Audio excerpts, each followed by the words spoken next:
सकाळी उठून किचनमध्ये आलं की ह्या दोघी पण ओरड्या ओरडत किचनमध्ये येतात.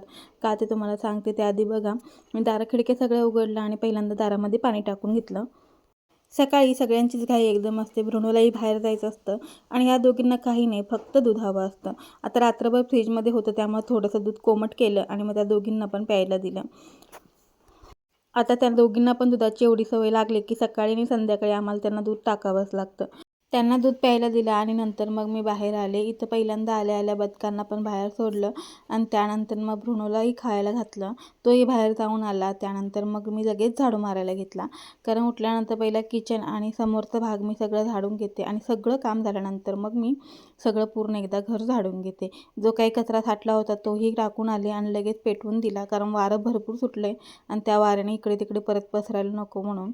अंथरूण काढायला आले होते तेवढ्यात आमची मनीमाऊ त्या अंथरुणामध्ये येऊन झोपली होती, म्हणून ते तसंच ठेवलं. अंघोळ केली, देवपूजा केली आणि पुढच्या कामांना लागले.